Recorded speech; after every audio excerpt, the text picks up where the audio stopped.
नमस्कार, जय श्री कृष्णा। वाल्मीकि रामायण बाल कांड के हिंदी में अर्थ के रूप में जो निरंतर धारावाहिक मैं सुना रही हूँ, उसमें आज षष्ठीतमः सर्ग सुनाऊंगी, जिसमें शिव के धनुष का इतिहास का वर्णन है। महाराज, मैंने तो ये दूसरी बार या आपको सुनाने जा रही हूँ तो दूसरी बार, और पहली बार आज ही मैंने यह कथा जानी है। बड़ी विचित्र कथा है ये तो। कथा मैंने पहली बार शिव धनुष की सुनी, और उस सीता स्वयंवर संबंधित भी कुछ बातें जो राजा जनक ने विश्वामित्र जी से बताई, वह भी विचित्र थी, जो श्री रामचरितमानस में नहीं है या अन्य रामायण में, ये इसमें अलग है। आइए उन विचित्र और रहस्यमयी इतिहास का श्रवण करें और शुरू से आखिरी तक श्रवण करें। पहले ही मैंने आपको बता दिया है कि इसके सुनने का पुण्य है, कथा के रूप में सुनिए या सत्संग के रूप में सुनने का पुण्य है। आइए सुनिए। ततः प्रभाते विमले कृत कर्मा नराधीप विश्वामित्रम महात्मा नमाजुहाव सौराघवम तमर्चयित्वा धर्मात्मा शास्त्र दृष्टेन कर्मणा राघव च महात्मानौ तदा वाक्यमुवाच। तदंतर दूसरे दिन निर्मल प्रभात काल, मतलब जब स्वागत करके श्री राजा जनक जी ने विश्वामित्र और राम लक्ष्मण जी को अपने डेरे पर जाने के लिए अनुरोध किया और खुद अपने आराम करने आए, क्योंकि खड़े खड़े ही विश्वामित्र की गाथा सतानंद जी सुना रहे थे। उसको सुनने के बाद उन्होंने उन्हें आराम करने को कहा। और उसके तदंतर दूसरे दिन निर्मल प्रभात काल आने पर धर्मात्मा राजा जनक ने अपना नित्य नियम पूरा करके श्री राम और लक्ष्मण सहित महात्मा विश्वामित्र जी को बुलाया और शास्त्रीय विधि के अनुसार मुनि तथा उन दोनों महामनस्वी राजकुमारों का पूजन करके इस प्रकार कहा।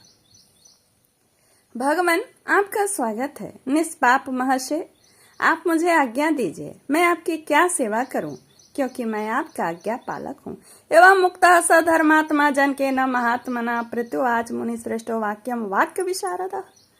महात्मा जनक के ऐसा कहने पर बोलने में कुशल धर्मात्मा मुनि श्रेष्ठ विश्वामित्र ने उनसे यह बात कही। महाराज, राजा दशरथ के ये दोनों पुत्र विश्वविख्यात क्षत्रिय वीर हैं, और आपके यहाँ जो यह श्रेष्ठ धनुष रखा है उसे देखने की इच्छा ये रखते हैं।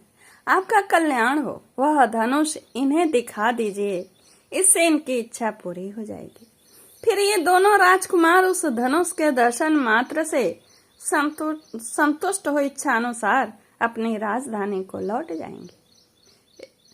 मुनि के ऐसा कहने पर राजा जनक महामुनि विश्वामित्र से बोले, मुनिवर, इस धनुष का वृतांत सुनिए।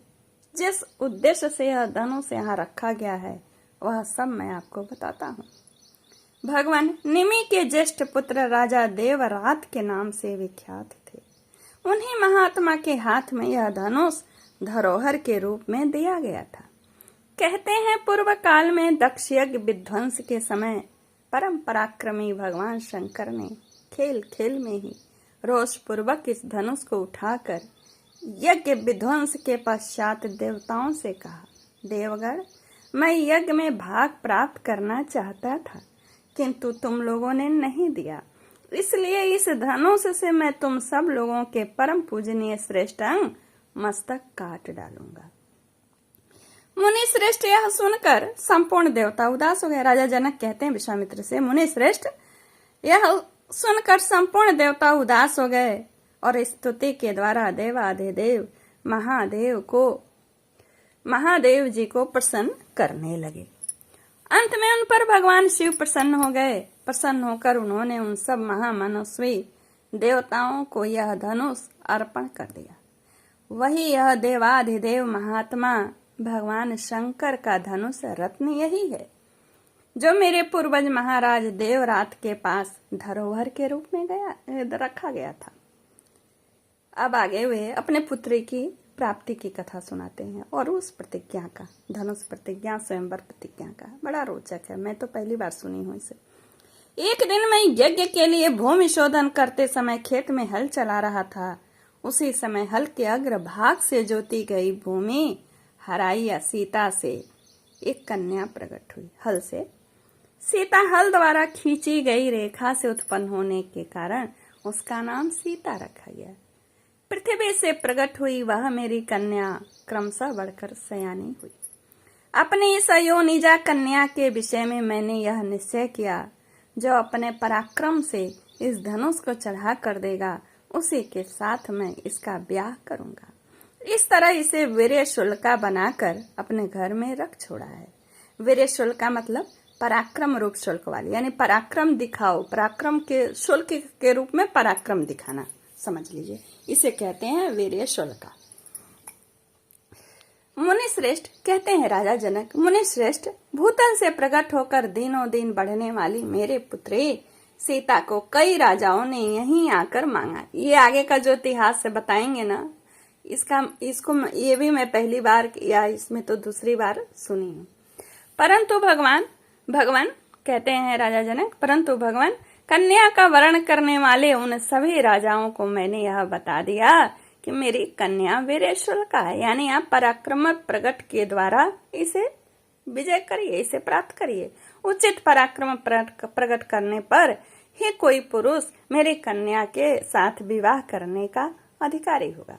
यही कारण है कि मैंने आज तक किसी को अपनी कन्या नहीं दी। मुनि पुंगो, तब सभी राजा मिलकर मिथिला में आए। पूछने लगे, राजकुमारी सीता को प्राप्त करने के लिए कौन सा पराक्रम निश्चित किया है राजा जनक? मैंने पराक्रम की जिज्ञासा करने वाले उन राजाओं के सामने यह शिव जी का धनुष रख दिया, परंतु वे लोग उसे उठाने और हिलाने में समर्थ न हो सके। ये कथा श्री रामचरितमानस में नहीं है। महामुने, उन पराक्रमी नरेशों की शक्ति बहुत थोड़ी जानकर मैंने उन्हें कन्या देने से इंकार कर दिया। तपोधन, इसके बाद जो घटना घटी उसे भी आप सुन लीजिए। मुनि प्रवर, मेरे इनकार करने पर ये सब राजा अत्यंत कुपित हो उठे और अपने पराक्रम के विषय में संशयापन्न हो मिथिला के चारों ओर से घेर कर खड़े हो गए। मेरे द्वारा अपना तिरस्कार हुआ मानकर उन श्रेष्ठ नरेशों ने अत्यंत रुष्ट हो मिथिलापुरी को सब ओर से पीड़ा देना प्रारंभ कर दिया। मुनि श्रेष्ठ, पूरे 1 वर्ष तक वे घेरा डाले रहे। इस बीच में युद्ध के सारे साधन छेड़ हो गए। इससे मुझे बड़ा दुख हुआ। ततो देवगणान सर्वांस्तप साहम प्रसादयम ददुश्च परम प्रीताश्च तुरंग बलम सुरा। तब मैंने तपस्या के द्वारा समस्त देवताओं को प्रसन्न करने की चेष्टा की। देवता बहुत प्रसन्न हुए और उन्होंने मुझे चतुरंगणी सेना प्रदान की।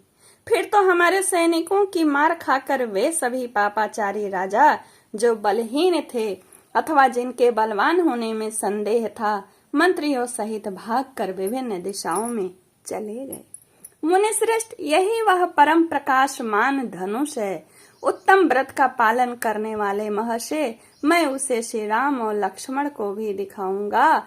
मुने, यदि श्री राम इस धनुष की प्रत्यंचा चढ़ा दें तो मैं अपनी अयोनिजा कन्या सीता को इन दशरथ कुमार के हाथों में दे दूं। इत्याशे श्रीमद् रामायणे वाल्मीकि आदि काव्ये बालकांडे षष्टितमः सर्गा। इस प्रकार श्री वाल्मीकि निर्मित आश रामायण आदि काव्य के बालकांड में 66वां सर्ग पूर्ण हुआ।